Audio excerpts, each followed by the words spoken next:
ظہر الفساد فی البر والبحر بما کسبت ایدی الناس لیذیقہم بعد الذی عملوا لعلہم یرجعون۔ شروع کرتی ہوں اللہ کے نام سے جو بے انتہا مہربان نہایت رحم فرمانے والا ہے۔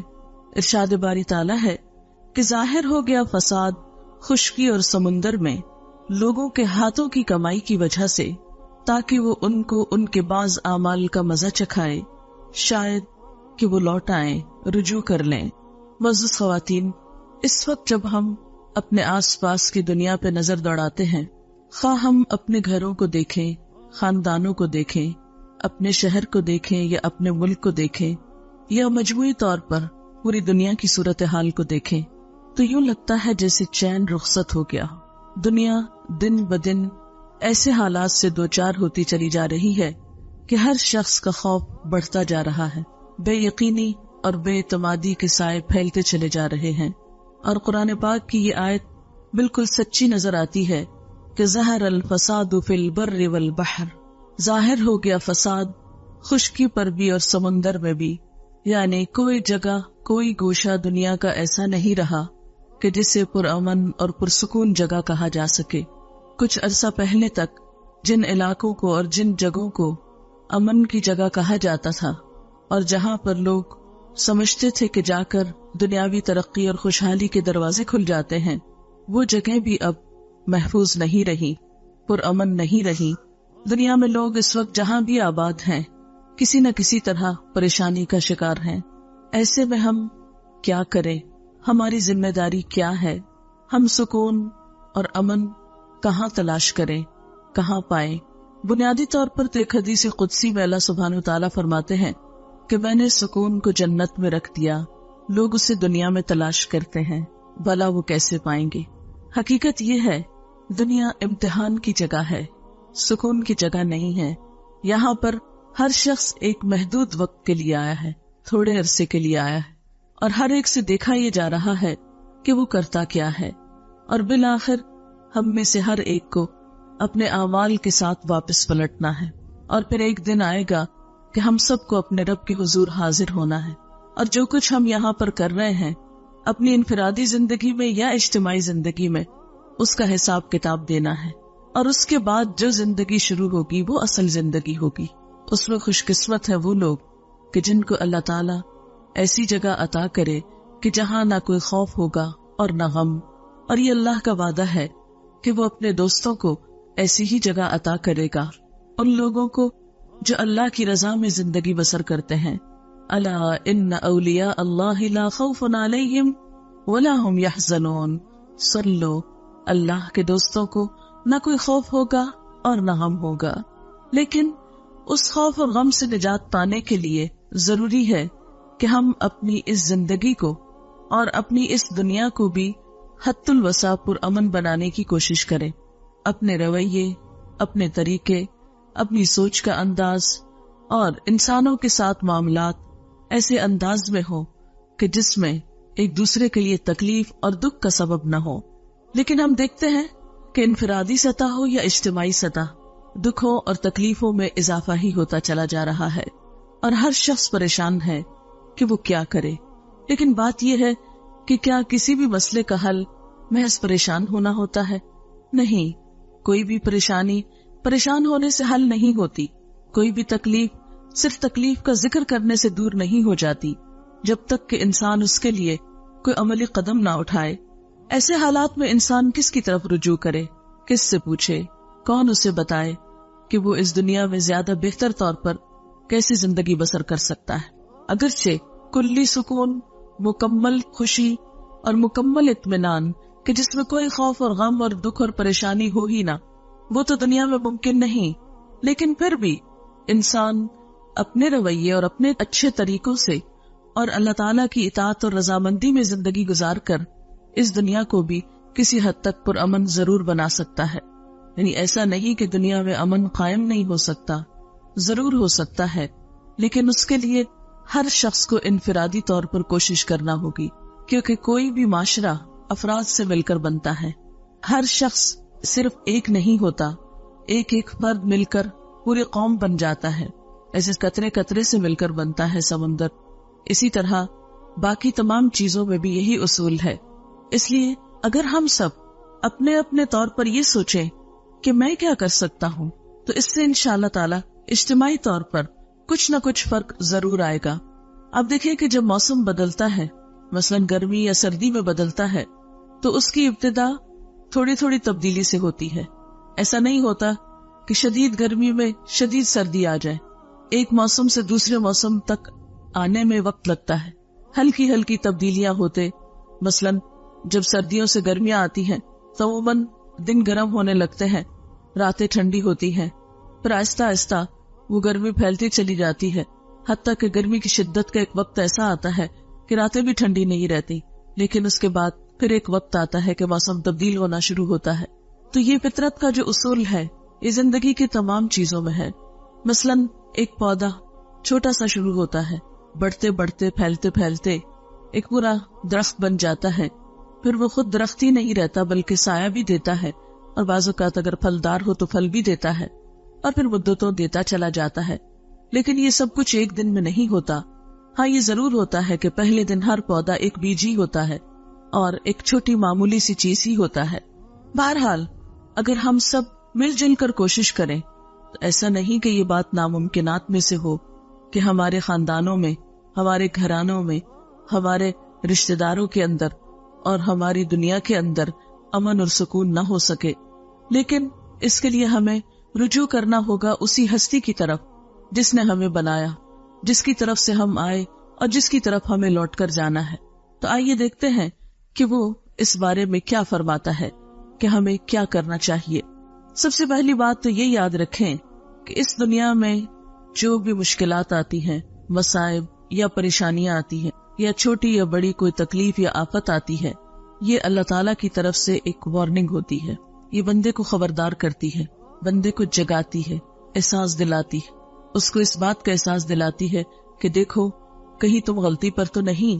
اسی کے بارے میں ہم دیکھتے ہیں کہ قرآن پاک میں اللہ تعالیٰ فرماتے ہیں وَلَنُذِيقَنَّهُم مِّنَ الْعَذَابِ الْأَدْنَىٰ دُونَ الْعَذَابِ الْأَكْبَرِ لَعَلَّهُمْ يَرْجِعُونَ کہ اس بڑے عذاب سے پہلے ہم اسی دنیا میں کسی نہ کسی چھوٹے عذاب کا مزہ انہیں چکھاتے رہیں گے، شاید کہ یہ رجوع کر لیں. یعنی دنیا میں انسان کو چھوٹی چھوٹی تکلیفیں جو آتی ہیں وہ کس لیے آتی ہے کہ انسان اپنی غلطی کا اعتراف کرے، اس پر معافی مانگے اور اپنی غلطی کا ازالہ کرتے ہوئے پھر اصل کی طرف لوٹے. مثلا آپ نے دیکھا ہوگا کہ اگر عام حالات میں ہمیں اپنی غلطی کا احساس نہ ہو، لیکن جو ہی کوئی تکلیف آتی ہے، کوئی چوٹ لگتی ہے، کوئی پریشانی ہوتی ہے، تو فوراً پہلا خیال یہ آتا ہے کہیں مجھ سے کوئی ایسا گناہ تو نہیں ہو گیا، کہیں مجھ سے کوئی کوتاہی تو نہیں ہو گئی. اور یہ خیال ہر دل میں آتا ہے، ہر اس دل میں جو زندہ ہو، ہر اس انسان کے اندر یہ سوچ ایک دفعہ ضرور آتی ہے کہ میں نے کچھ کیا تو نہیں ایسا کہ میرا رب مجھ سے ناراض ہو گیا ہو. اگرچہ انسان پر تکلیفیں اور آزمائشیں امتحان کے طور پر بھی آتی ہیں، ضروری نہیں ہوتا کہ ہر وقت انسان گناہگار ہی ہو تو اس کے اوپر پکڑ آئے، لیکن پھر بھی عموماً یہی ہوتا ہے کہ اللہ تعالیٰ بندہ مومن کے ساتھ ایک احسان فرماتا ہے کہ اس کو اس کی غلطیوں کا احساس دلاتا رہتا ہے. عام طور پر آنے والی تکلیف اور انسان کی غلطی میں کوئی نہ کوئی مماثلت ہوتی ہے. مماثلت کا مطلب یہ کہ کوئی ریزمبلنس ہوتی ہے. عموماً ہم نے کسی کے ساتھ کچھ ایسا کیا ہوتا ہے تو اللہ تعالیٰ کسی بندے سے وہی چیز ہمارے لیے کروا دیتا ہے. بعض اوقات ہم نے اگر کسی کا حق مارا ہے تو کوئی دوسرا ہمارا حق مار جاتا ہے. جب وہ ہمارا حق مارتا ہے تو پھر ہم اس وقت ضرور سوچتے ہیں کہ کبھی میں نے تو نہیں کسی کے ساتھ ایسا کیا. اور جس شخص کو یہ سوچ مل جائے، جس کے اندر یہ احساس پیدا ہو جائے کہ کہیں میں نے تو نہیں کسی کے ساتھ زیادتی کی، کہیں میرا تو کوئی قصور نہیں، وہی انسان دراصل اللہ تعالیٰ کی محبت کا مرکز ہوتا ہے. یہ اللہ کا خاص انعام ہوتا ہے کہ وہ بندے کو ایسی مثبت سوچ دے. کیوں؟ اس لیے کہ ایک حدیث میں آتا ہے جس بندے سے اللہ تعالیٰ کو محبت ہوتی ہے وہ اس کو آزما لیتا ہے. پیغمبروں سے اللہ تعالیٰ سب سے بڑھ کر محبت کرتا ہے، ان پر آزمائشیں بھی سب سے زیادہ آتی. اور صحابہ کرام میں ہم دیکھتے ہیں کہ جب دنوں تک ان پر کوئی پریشانی نہیں آتی تھی تو اس پر پریشان ہو اٹھتے تھے کہ کہیں ایسا تو نہیں کہ اللہ تعالیٰ ہمیں بھول گئے ہیں. اس کا یہ مطلب نہیں کہ انسان کو دکھ تکلیف مانگنی چاہیے، یہ پریشانی مانگنی چاہیے، نہیں. عافیت کی دعا کہ یا اللہ ہر تکلیف سے محفوظ رکھ، یہ اللہ تعالیٰ کی پسندیدہ ترین دعاؤں میں سے ہے. یعنی اللہ تعالیٰ سے بندہ جو دعائیں مانگتا ہے اس میں اللہ تعالیٰ کو جو دعا بہت پسند آتی ہے وہ یہ دعا ہوتی ہے کہ یا اللہ تو مجھے خیر و عافیت سے رکھ. عافیت مانگنا اللہ تعالیٰ کو بہت پسند ہے. لیکن عافیت کی دعا، خیریت کی دعا مانگنے کے باوجود اگر کوئی دکھ یا غم یا پریشانی آ جاتی ہے یا کوئی تکلیف پہنچ جاتی ہے تو پھر ایسے موقع پر انسان کو اللہ تعالیٰ کے بارے میں برا نہیں سوچنا چاہیے، ناراض نہیں ہونا چاہیے، دل میں برا گمان نہیں لانا چاہیے. ضرور سوچنا چاہیے کہ اللہ تعالیٰ ضرور مجھے کوئی سبق دینا چاہتا ہے، میری کوئی اصلاح چاہتا ہے، مجھ سے کوئی توبہ استغفار چاہتا ہے، رجوع چاہتا ہے، اپنے قریب کرنا چاہتا ہے. جس بندے کو یہ سوچ نصیب ہو جائے تو وہ آزمائش اس کے درجوں میں بلندی اور اضافے کا سبب بنتی ہے. ایک حدیث میں آتا ہے کہ سب سے زیادہ تکلیف انبیاء کو آتی ہے جو اللہ کے بہت پیارے ہوتے ہیں، پھر جو اس سے قریب ہوتے ہیں، جو اس سے قریب ہوتے ہیں، جو اس سے قریب ہوتے ہیں. عام طور پر تو ہم یہ دیکھتے ہیں کہ جب کسی انسان پہ کوئی تکلیف آتی ہے تو لوگ عموماً اس کے بارے میں برا خیال کرنے لگتے کہ اس نے ضرور کوئی خرابی کی ہوگی، اس کے نعوذ باللہ گناہوں کی شامت ہو، یا کوئی نہ کوئی بات بنا لیتے ہیں اور اس کو اس شخص کے حق میں برا سمجھتے ہیں. نہیں، جب کسی پر کوئی تکلیف آئے، کسی پر کوئی آزمائش آئے تو ہمیشہ یہ سوچنا چاہیے کہ اس پر اللہ کا ایک امتحان آ گیا ہے.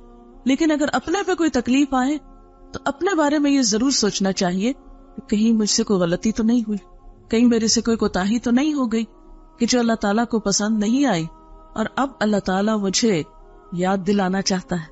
اور واقعی ایسا ہوتا ہے کہ بعض اوقات ہمیں ایک بات بھولی بھی ہوتی ہے، ہم نے اللہ تعالیٰ سے عہد کیا ہوتا ہے یا کسی بندے سے کوئی وعدہ کر رکھا ہوتا ہے یا اور اسی طرح کا ہم نے کوئی گناہ یا قصور کیا ہوتا ہے اور پھر اس پہ توبہ کرنی بھی یاد نہیں رہتی، یا یہ کہ خوب اپنے آپ کو تعویلیں دے دیتے ہیں کہ نہیں ہمارا تو قصور ہی کوئی نہیں. اور جب چوٹ لگتی ہے، تکلیف پہنچتی ہے تو پھر انسان کو واقعی کھل کے یاد آنے لگتا ہے کہ ہاں میں نے بھی تو فلاں کے ساتھ ایسا ہی کیا تھا. مثلا اگر ہمیں کوئی تکلیف کسی بندے کی طرف سے آئی یا یہ کہ میں نے کسی کا مذاق اڑایا تھا یا کسی کو تانا دیا تھا یا کسی کے بارے میں برا سوچا تھا تو اللہ تعالیٰ نے مجھے وہ میرے سامنے لا کر دکھایا. کیونکہ ایک حدیث میں آتا ہے کہ جب کسی بندے پہ کوئی تکلیف آتی ہے اور کوئی شخص اس پہ ہنستا ہے یا خوش ہوتا ہے، جس کو شماتت الاعداء بھی کہا جاتا ہے کہ دشمنوں کا خوش ہونا، کیونکہ ہوتے ہیں انسانوں کے درمیان باہم جیلسیز ہوتی، سب لوگوں کو دوسروں کی نعمتیں اور بھلائیاں اچھی نہیں لگتی. ایسے میں جب کسی پہ تکلیف آتی ہے تو بعض اوقات تو بڑی ہمدردی آتی، لیکن بعض لوگ ایسے بھی ہوتے ہیں کہ جنہیں کسی کی تکلیف دے کر خوشی ہوتی، وہ دل میں خوش ہوتے ہیں، چلو اچھا ہے مزہ چکھے، اس کو بھی پتہ چلے. یعنی اس طرح کی بھی شیطان نیگیٹو خیالات انسان کے دل میں بری باتیں ڈالتا ہے. اب ایسے وسوسے آنے پر انسان کو توبہ استغفار کرنی چاہیے کہ یا اللہ میں کسی کی تکلیف میں نہ ہنسوں، میں کسی کے نقصان پر نہ ہنسوں، میں کسی کے دکھ پر خوش نہ ہوں. کیوں؟ اس لیے کہ جب کوئی شخص کسی کے دکھ پر خوش ہوتا ہے تو اللہ تعالیٰ اس کو اسی میں مبتلا کر دیتا ہے اور اس شخص کو پھر اس سے نکال لیتا ہے. اسی لیے ہمیں نبی صلی اللہ علیہ وسلم نے وہ دعا سکھائی ہے، جب کسی مصیبت زدہ کو دیکھو تو دعا پڑھو، الحمدللہ الذی عافانی ممن ابتلاہ بہ، کہ اللہ کا لاکھ شکر ہے، سب تعریف اور شکر اس ذات کے لیے ہے جس نے مجھے عافیت میں رکھا، مجھے بچا کے رکھا، مجھے محفوظ رکھا اس مصیبت سے جس میں اس نے دوسرے کو مبتلا کیا. کیونکہ اللہ تعالیٰ کیا چاہتا ہے کہ اگر کسی ایک بندے پہ تکلیف آئے تو باقی بندے اسے ہمدردی کرے، اس کو دکھ بانٹے، اس کے کام آئے، اس کو اچھا مشورہ دے، اس کی اس تکلیف کو دور کرنے کی کوشش کرے. کیونکہ جب کوئی شخص کسی بندے سے تکلیف دور کرتا ہے تو اللہ تعالیٰ کا وعدہ ہے کہ اللہ تعالیٰ بھی اس بندے سے دنیا اور آخرت کی تکلیف دور کرے گا. یعنی اگر کوئی بندہ کسی کے کام آتا ہے تو اللہ تعالیٰ اس کے کام آئے گا. ایک اور حدیث میں آتا ہے کہ اللہ تعالیٰ اس بندے کی مدد میں رہتا ہے جب تک کہ وہ بندہ کسی بندے کی مدد کرتا رہتا ہے. آپ نے دیکھا ہوگا کہ چھوٹے بچے بعض اوقات گرتے ہیں یا انہیں کچھ چوٹ لگتی ہے تو سب ہنسنا شروع کر دیتے ہیں. یہ ہنسنے کا موقع نہیں ہوتا. ایسے میں بعض اوقات بے اختیار ہنسی آ بھی جاتی ہے، یعنی وہ کوئی ایسے اینگل پہ گرتا ہے یا کوئی ایسے شکل ہو جاتی ہے اس کی کہ انسان ایک دم اپنے ہنسی پہ کنٹرول نہیں کر سکتا. لیکن فوراً ہی توبہ استغفار کرنی چاہیے. ہنسنے کا موقع نہیں ہوتا. ویسا کوئی چھلکے سے پھسل گیا، کسی کی ہڈی ٹوٹ گئی. اب دیکھیں لوگ جو اپریل فول مناتے ہیں اس میں بھی کیا کرتے ہیں، دوسروں کو پریشان کر کے، دوسروں کو تکلیف دے کے خود ہنس رہے ہوتے ہیں. تو یہ ہمارے معاشرے کی ایک ٹریجڈی ہے، دوسروں کے دکھ میں ہنسنا، دوسروں کی مصیبت میں خوش ہونا، کبھی ظاہری اور کبھی دل میں. لیکن جو بندہ اس عادت بد کا شکار ہو اسے یاد رکھنا چاہیے کہ جب تک وہ خود اس مصیبت میں مبتلا نہ ہوگا وہ دنیا سے نہیں جائے گا. کیونکہ یہ اللہ کا وعدہ ہے کہ دوسروں کی مصیبت پہ ہنسنے والے کو موت سے پہلے اس مصیبت میں مبتلا کروں گا. اس لیے کسی کی بیماری اور دکھ دیکھیں یا کوئی چھوٹی بڑی مصیبت، چھوٹی سے چھوٹی تکلیف میں بھی کسی کو دیکھیں، فوراً یہ دعا پڑھے، کیونکہ حدیث میں آتا ہے کہ جو شخص مصیبت زدہ کو دیکھ کر یہ دعا پڑھتا ہے اللہ تعالیٰ اسے اس مصیبت سے بچا لیتا ہے. کوئی بیماری ہو، کوئی غم ہو، دکھ ہو، تو اس کے ساتھ اظہار ہمدردی بھی کرے اور اس کے ساتھ ساتھ یہ ہے کہ اپنے لیے دعا بھی مانگ لے. بہرحال دنیا کے جتنے بھی دکھ ہوتے ہیں، چاہے وہ جسمانی تکلیف ہو، چاہے وہ اولاد کی تکلیف ہو، چاہے وہ مالی پریشانی ہو، چاہے وہ کوئی اور دکھ ہو جس کا کوئی نام نہ ہو لیکن وہ انسان کو کھائے جا رہا ہو، یہ ساری چیزیں، حتیٰ کہ ایک کانٹا بھی جو مومن کو چبھتا ہے وہ بھی اس کے گناہوں کا کفارہ بن جاتا ہے.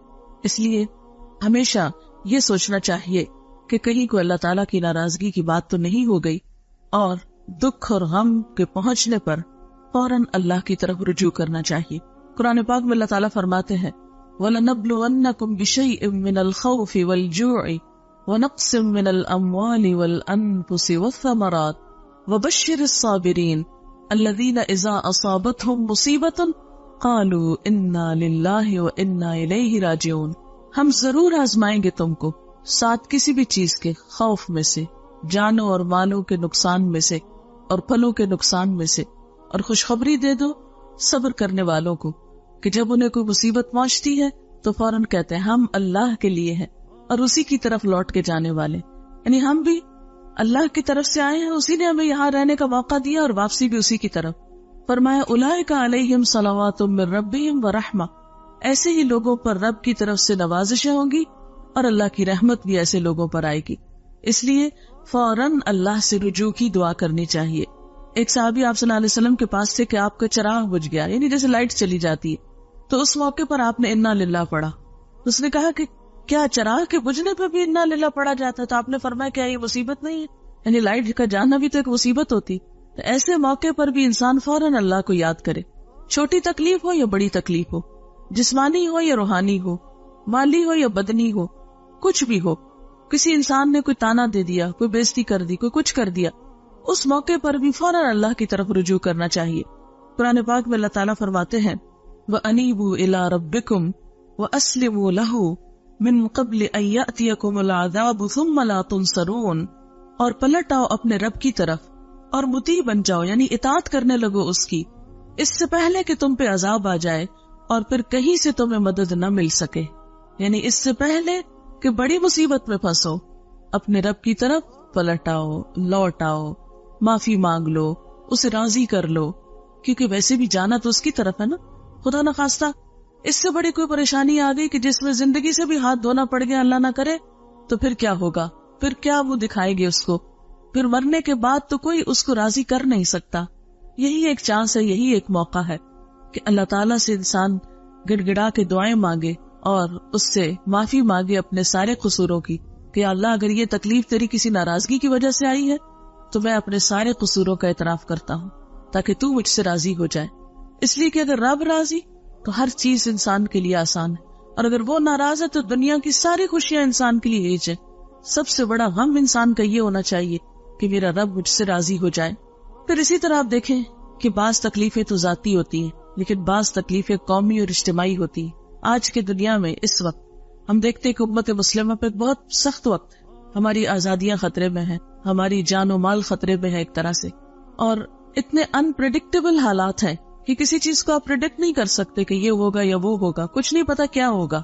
جو بھی ظلم و ستم دنیا میں ہوتا ہے ہم یہ نہیں کہہ سکتے کہ یہ تو اس پر ہوا اور ہمیں کچھ نہیں ہو سکتا. ہمارا یہ رویہ نہیں ہونا چاہیے.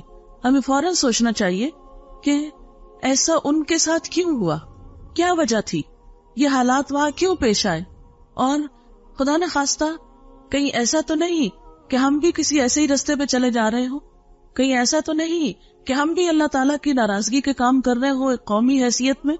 اسی لیے اللہ سبحانہ وتعالیٰ قرآن پاک میں فرماتے ہیں وَاتَّقُوا فِتْنَةً لَا تُصِيبَنَّ الَّذِينَ ظَلَمُوا مِنْكُمْ خَاصَّةً. بچو اس فتنے سے کہ جو تم میں سے صرف ان لوگوں کو خاص طور پہ نہیں پہنچے گی، یعنی جس کی شاوت جنہوں نے تم میں سے ظلم کیا. وَاعْلَمُوا أَنَّ اللَّهَ شَدِيدُ الْعِقَابِ. اور جان لو بے شک اللہ سخت سزا دینے والا ہے. یعنی کسی قوم پر خدا نہ خواستہ جب کوئی عذاب یا مصیبت آتی ہے تو یہ نہیں ہوتا کہ اس میں سے یہ کہا جائے کہ ہاں فلاں فلاں تو بڑا نیک تھا، اس کو باہر نکال لیا جائے.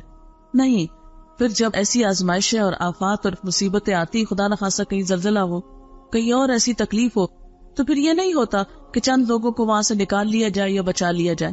وہ تو پھر آٹے کے ساتھ گن بھی پس جاتا ہے. اور ہم دیکھتے ہیں کہ ایک حدیث میں بھی اس طرح کا مفہوم آتا ہے کہ جب کسی قوم پر اجتماعی عذاب آتا ہے تو اس میں نیک و بد سب مارے جاتے ہیں. پھر قیامت کے دن ہر شخص اپنی نیت کے ساتھ اٹھے گا. یعنی دنیا میں تو جب تکلیف آتی ہے تو سب پر پھر یکساں آتی ہے. پھر اس وقت فرق نہیں ہوتا الا یہ کہ اس کے لیے انسان پہلے سے اللہ سے توبہ کرے، رجوع کرے اور اپنی حالت بہتر بنانے کی کوشش کرے. لیکن ایک دفعہ اگر کوئی ایسی چیز آ جائے تو پھر اس میں فرق نہیں رہتا. اس کے لیے انسان کو کیا کرنا چاہیے؟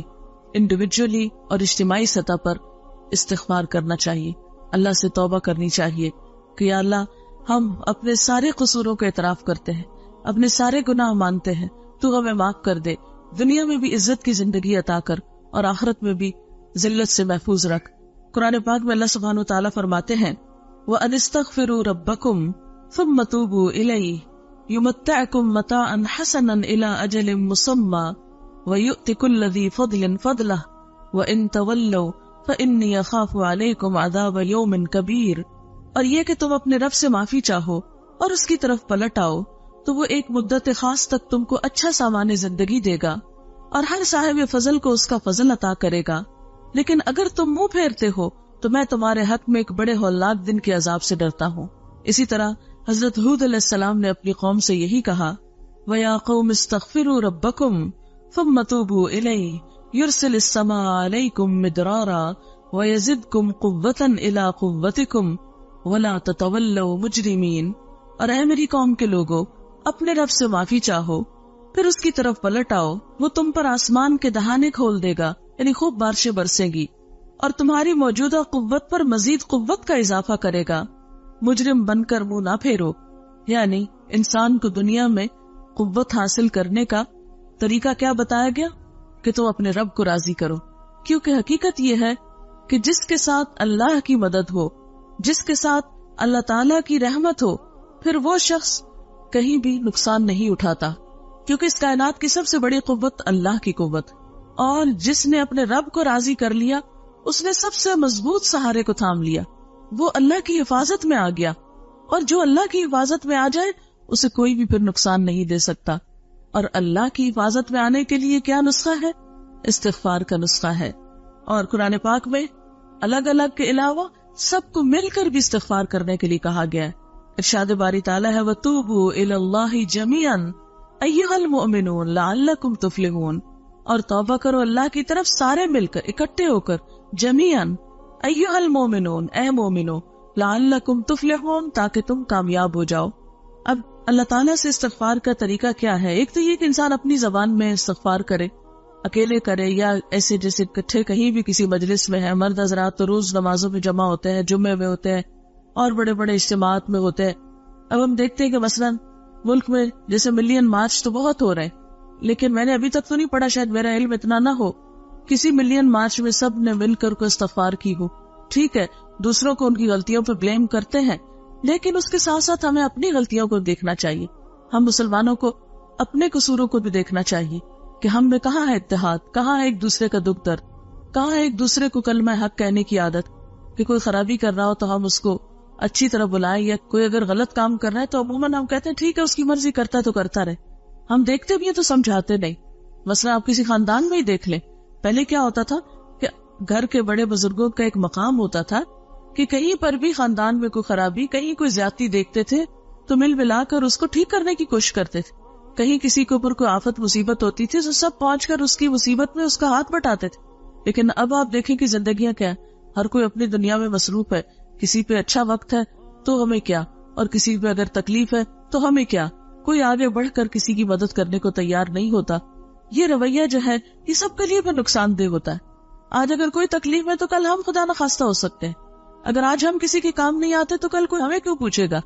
انسان تنہا زندگی نہیں بسر کر سکتا، انسان کو انسان کی ضرورت ہے.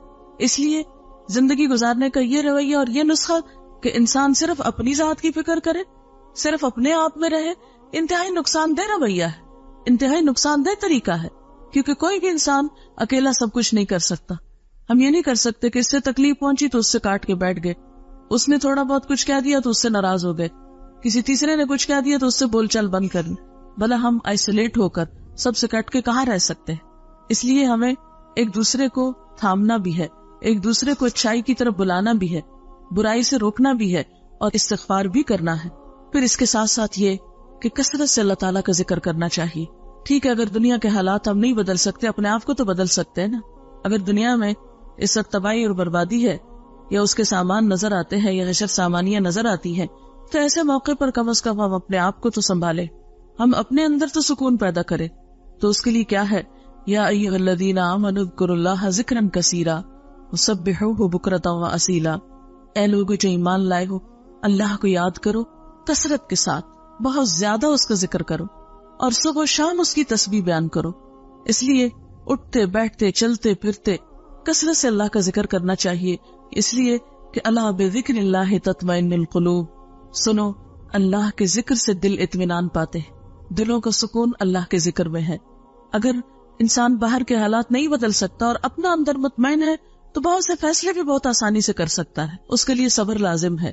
اس لیے قرآن پاک میں اللہ تعالیٰ فرماتے ہیں, یا ایھا الذین آمنوا استعینوا بالصبر والصلاۃ.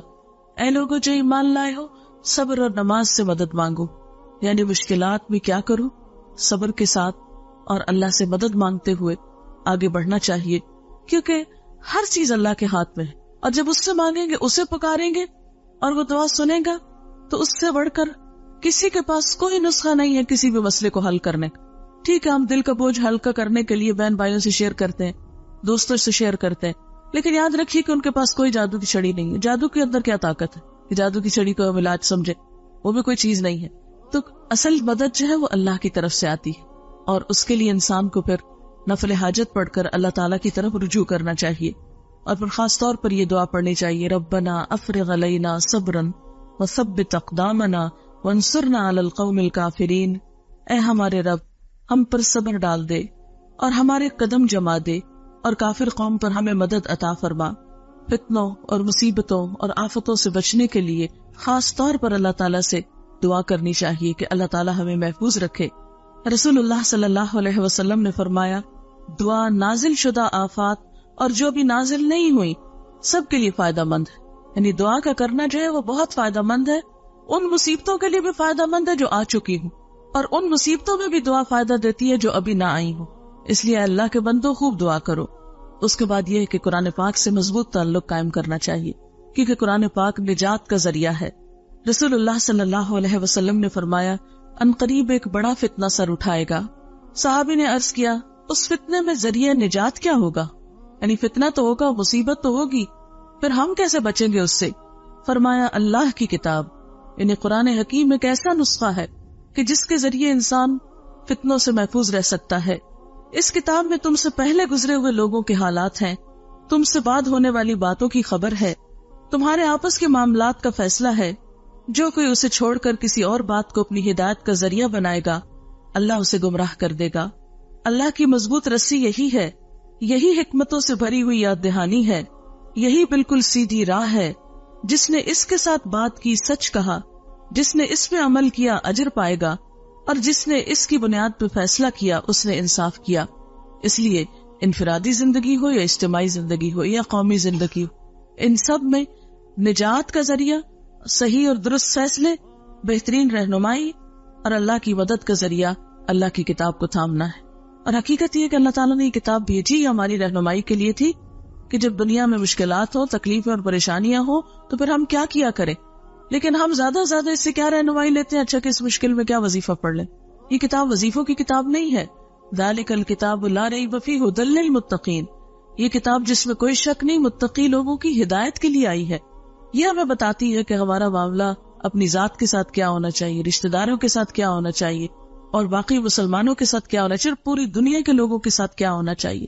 زندہ رہنے کے بہترین اصول کیا ہیں, ہر معاملے میں یہ گائیڈ کرتی ہے. اللہ تعالیٰ فرماتے ہیں کہ لَقَدْ أَنزَلْنَا إِلَيْكُمْ كِتَابًا فِيهِ ذِكْرُكُمْ, ہم نے تمہاری طرف کتاب اتاری ہے جس میں تمہارا اپنا ذکر ہے, تمہاری ہی باتیں ہیں. تو جس چیز میں ہمارا ذکر ہے, ہماری باتیں, اور ہم ہی نہ پڑھے تو ہمیں کون پھر گائیڈ کر سکتا ہے, کون ہمیں رہنمائی دے سکتا ہے.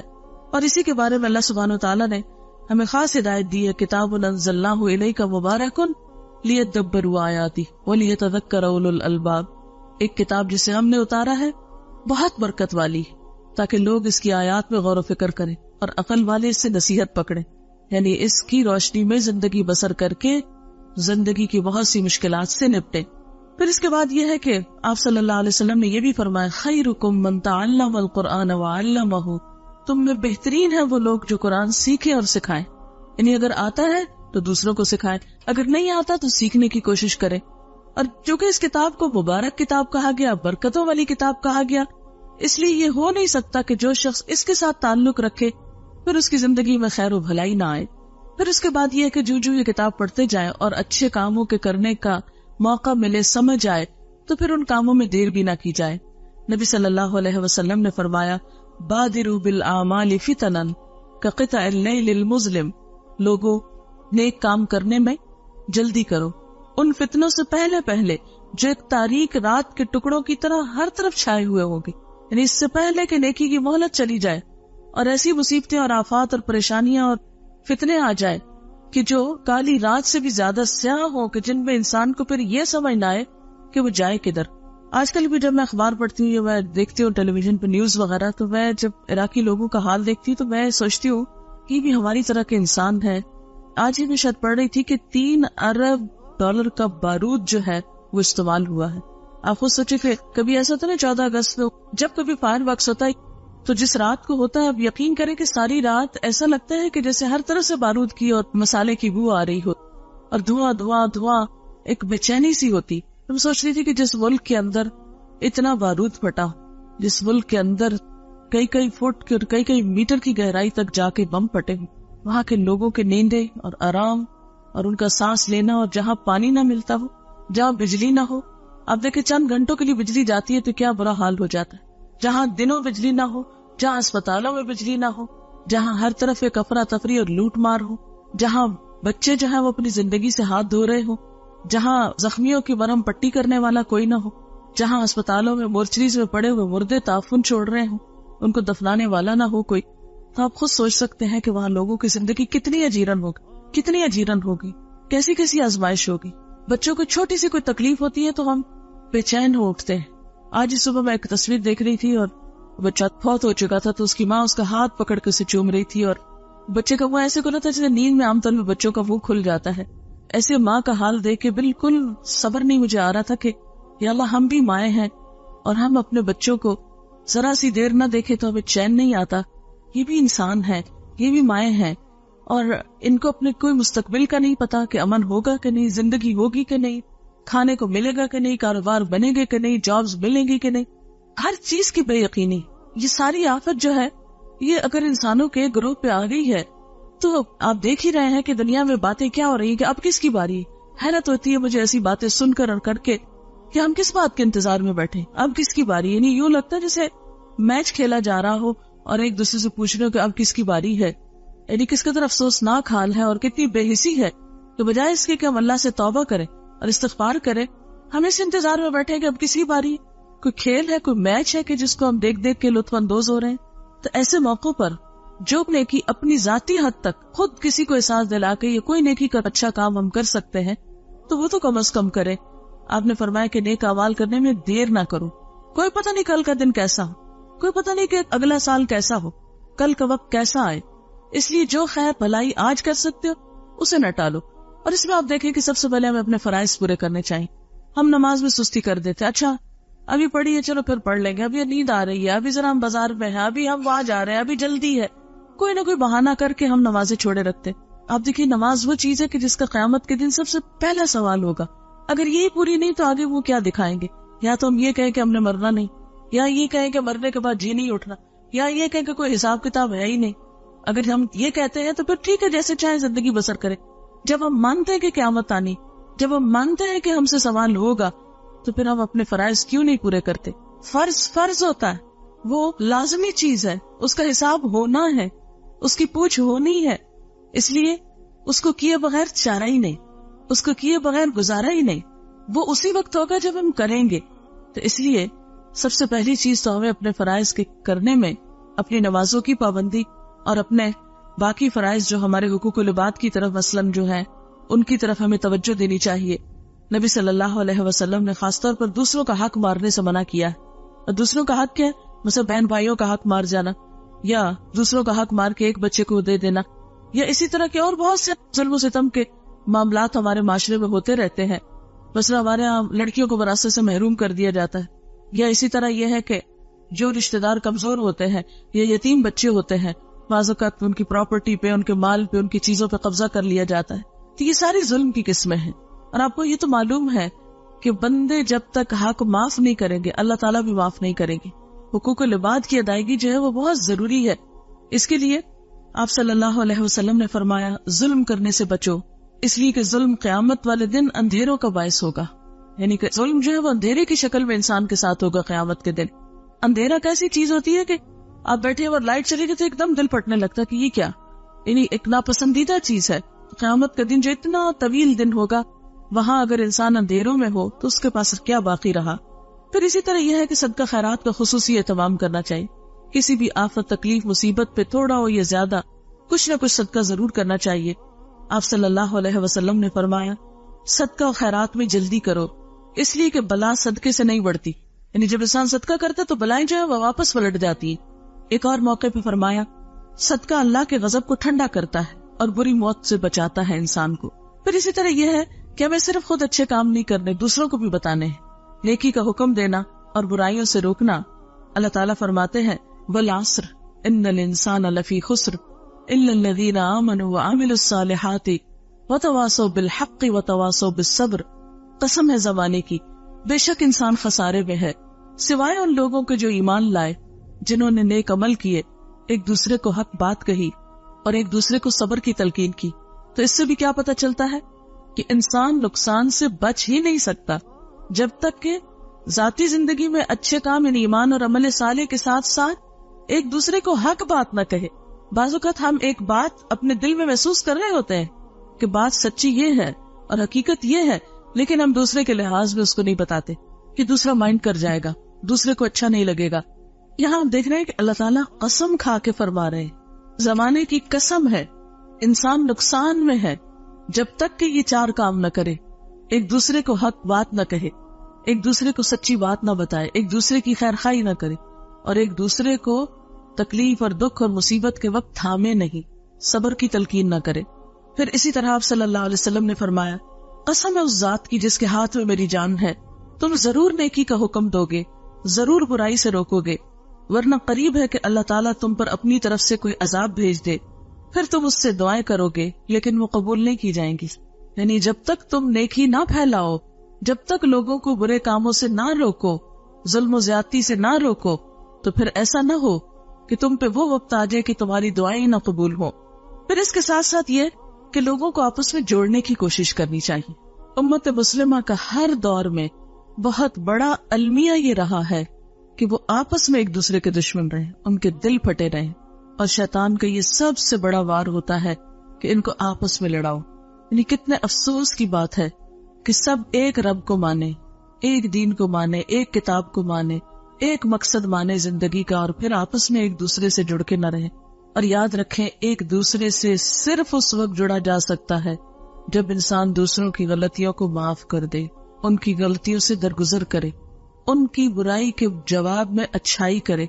ادفع باللتی ہی احسن فاذا الذی بینک وبینہ عداوۃ کأنہ ولی حمیم. کوئی برا کر بھی جائے تو تم برائی کا جواب کس سے دو؟ اچھے طریقے سے دو. تو پھر وہ شخص جس کے اور تمہارے درمیان عداوت ہے وہ ایسے ہو جائے گا جیسے دلی دوست, ولی حمیم, گہرے دوست کی طرح ہو جائے گا دشمن بھی. لیکن آج افسوس یہ کہ دشمنوں کو تو دور کی بات کہ ہم دوست بنائیں, ہم نے تو دوستوں کو دشمن بنا لیا ہے, اپنے بھی دشمن بنتے جا رہے, اپنے بھی ایک دوسرے سے دور ہوتے چلے جا رہے ہیں. یہ انسان کے لیے کوئی اچھی علامت تو نہیں, یہ اللہ کی رحمت کی علامت تو نہیں. اللہ کی رحمت, اللہ کا احسان, اور انسان اس دنیا میں اس وقت نعمتوں سے متمتع ہوتا ہے جب انسان خوش ہوتا ہے انسانوں کے بیچ میں. آپ اکیلے خوش نہیں ہو سکتے, اکیلے کتنا ہنسیں گے؟ اگر آپ سب سے کٹ کے اپنی ذات میں رہنا شروع کر دیں کتنا ہنسیں گے آپ ہنس بھی نہیں سکتے. آپ روتے ہو, کوئی آپ کو آنسو پوچھنے والا نہیں ہوگا. اصل میں آپ صلی اللہ علیہ وسلم نے فرمایا کیا میں تم کو بتاؤں کہ قیامت کے دن مجھ سے سب سے زیادہ قریب کون لوگ ہوں گے؟ مجلس کے اعتبار سے یعنی سب سے قریب میرے کون بیٹھے ہوں گے؟ وہ لوگ جو منکسر المزاج ہوں گے، المعطئون اکنافا، کندھے جھکا کے رکھنے والے یعنی عاجزی برتنے والے، الذین یألفون ویؤلفون، وہ لوگ جو محبت کرتے ہیں اور کیے جاتے ہیں، وہ دوسروں سے محبت کرتے ہیں اور دوسرے ان سے محبت کرتے ہیں. یعنی قیامت کے دن اللہ کے رسول صلی اللہ علیہ وسلم انہی لوگوں کو اپنے قریب کریں گے کہ جو محبت دینا اور لینا جانتے ہیں. ان بندوں میں کوئی خیر نہیں کہ جو کسی کو محبت دے نہ سکے اور محبت کروا نہ سکے. نفرتیں خریدنا بڑا آسان ہے، آپ ایک دو سنا دیں کسی کو، وہ آپ کی جان کا دشمن ہو جائے گا، کیا مشکل ہے. لیکن کسی انسان کو، اور وہ بھی اس کو کہ جو آپ سے دور بھاگتا ہو، آپ سے برا کرتا ہو، اس کو اپنا بنانا، یہی تو امتحان ہے، یہی تو ایک آزمائش ہے. اور جو شخص ان تکلیفوں پہ صبر کر سکتا ہے وہی ایک خوشحال زندگی بسر کر سکتا. خیر تنہا ہونے میں نہیں ہے، خیر مل جل کے رہنے میں ہے. جب خاندانوں کے اندر آپس میں محبتیں ہوتی تھی، آپس میں کھلے دل سے لوگ ایک دوسرے کو ملتے تھے تو اس کو انجوائے بھی کرتے تھے. جب سے ہم صرف اپنی ذات کے لیے بھلائی اور خیر اور صرف خود خوش ہونا چاہتے اور ہم سکڑتے چلے جا رہے تو اس میں حقیقی خوشیاں نہیں رہی. مثلاً ایک بہو ہی آتی، پہلے تو سب سے شوہر کو اس کے ماں باپ سے کاٹتی ہے، پھر جب بچے پیدا ہوتے تو ان کو رشتہ داروں سے کاٹ دیتی ہے، اور صرف ایک یکرخا خاندان اپنے میکے کے ساتھ ہی جوڑ کے رکھنے کو ادھوری خوشیاں پاتی. لیکن وہ جو دونوں خاندانوں سے بنانا جانتی ہے وہ اصل خوشیاں پانا جانتی. لیکن یاد رکھیں کہ کچھ لوگ تو ہمیں محبت دیتے ہیں، کچھ کو ہمیں دینی پڑتی. یعنی اپنے ماں باپ تو ہمیں دیتے ہیں، جواب میں اگر ہم نے دے دی تو کیا دیا، لیکن سسرال والے دیتے نہیں، انہیں دینی پڑتی. تو جب آپ دے کے وہاں سے لیتے، ایک تو نا کہ آپ لے کر دیتے ہیں اور ایک یہ کہ دے کر لیتے ہیں. تو ماں باپ سے لے کر جواب میں دیتے ہیں اور سسرال کو دے کر جواب میں لیتے ہیں. اور صرف ماں باپ اور سسرال ہی کا کمپیریزن نہیں، سارے انسانوں کی یہی دو قسمیں. کچھ لوگ یک طرفہ طور پہ آپ سے محبت کرتے، آپ کچھ بھی کریں وہ آپ سے محبت کرتے ہیں. لیکن کچھ لوگوں کو آپ کو محبت دینی ہے تب وہ آپ سے محبت کریں گے. اس میں آپ کا کیا کمال ہے کہ کوئی خود سے ہی آپ سے محبت کر رہا ہے؟ اس میں آپ کا تو کمال نہیں. آپ کا کمال اس میں ہے کہ جو آپ سے کٹے، جیسے وہ حدیث قدسی میں آتا ہے، جو مجھ سے کٹے میں اس سے جڑوں. لیکن ہم اکثر یہ بھی معلوم کرنے کی کوشش نہیں کرتے کہ کوئی مجھ سے کٹ رہا ہے تو کیوں کٹ رہا ہے. ہم کہتے ہیں ٹھیک ہے تم روٹے ہم چھوٹے، نہیں بولتے تو نہ بولو، جاؤ. یہ تو تکبر کی علامت ہے، یہ تو انا پرستی. اس انا پرستی کا نتیجہ کیا ہوگا؟ یہ ہمیں کہاں پہنچائے گی؟ کتنی خوشیاں دے گی؟ کتنا دین کا فائدہ ہوگا؟ اس لیے اگر ہم چاہتے ہیں کہ دنیا میں امن اور بھلائی ہو تو اس کے لیے ضروری ہے کہ ہم مسلمانوں کی صفوں میں اتحاد پیدا کرنے کی کوشش کریں، لوگوں کو آپس میں جوڑنے کی کوشش کریں، نہ کہ توڑنے کی کوشش. وَاعْتَصِمُوا بِحَبْلِ اللَّهِ جَمِيعًا وَلَا تَفَرَّقُوا، خصوصاً دین کے نام پر کہ اللہ کی رسی کو سب مل کے مضبوطی سے تھام، اور اللہ کی رسی اللہ کی کتاب ہے قرآن.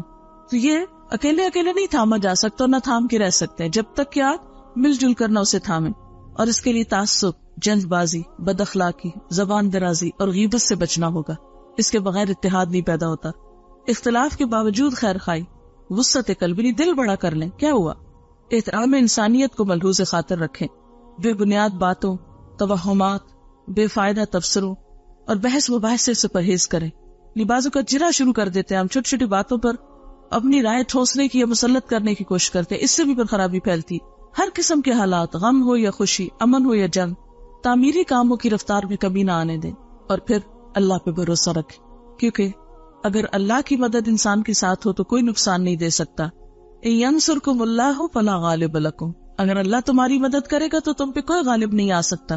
وَإِن يَخْذُلْكُمْ، اگر وہ تم کو چھوڑ دے گا، فَمَنْ ذَا الَّذِي يَنصُرُكُمْ مِنْ بَعْدِهِ، تو کون ہے جو اس کے بعد تمہاری مدد کرے. وَعَلَى اللَّهِ فَلْيَتَوَكَّلِ الْمُؤْمِنُونَ، اور اللہ پر ہی بھروسہ رکھنا چاہیے مومنوں کو. ہر معاملے میں اللہ کی طرف رجوع ضروری ہے. اور پھر اللہ تعالیٰ کا وعدہ سچا ہے کہ مدد ضرور آئے گی، لیکن اس کے لیے تمہیں آگے بڑھنا ہوگا. اور وہ کیا ہے؟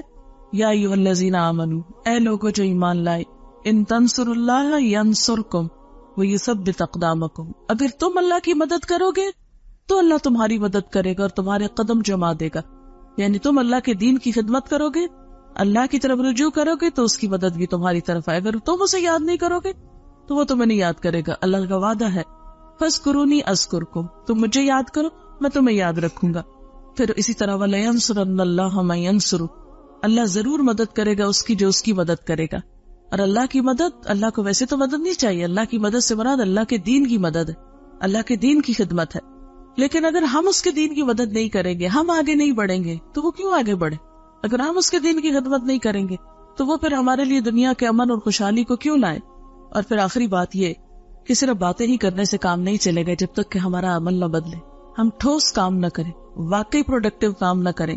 صرف نعرے بازی کرنا یا لفاظی کرنا یا جذباتی باتیں کرنا، اس سے کام نہیں چلے گا. اس کی بجائے ٹھوس بنیادوں پہ کام کرنے کی ضرورت ہے. ہر شخص صرف ماتم کر کے یا ایک دوسرے کو برا بھلا کہہ کے یا صرف غم میں آنسو بہا کے یہ سمجھے کہ ہم کامیاب ہو جائیں گے انفرادی یا قومی سطح پر، تو یہ کافی نہیں. اس کے لیے ہمیں تعلیم اور تربیت اور ہر طرح کے ہنر اور ٹیکنالوجی میں آگے بڑھنا ہوگا. اور یہ کام صرف باتوں سے نہیں ہوتا، اس کے لیے لمبی محنت اور کوشش کی ضرورت ہوتی. جس طرح ایک شخص آپ دیکھیں کہ زندگی میں جب قابل بنتا ہے تو اس کو سال لگتے ہیں، تو جب ایک قوم ترقی کرتی ہے تو اس کو پھر اور بھی زیادہ وقت لگتا ہے. لیکن اگر سارے قدم اٹھانا شروع کر دیں، ہر شخص اپنی ذاتی حیثیت پہ دیکھے کہ میں کیا کر رہا ہوں، کیا دنیا میں جب مصیبت آتی ہے میرے عمل میں کچھ فرق پڑتا ہے، یا کسی کی تکلیف دیکھ کر مجھے کچھ نصیحت ہوتی ہے، میں اپنے طرز عمل کو بدلتی ہوں.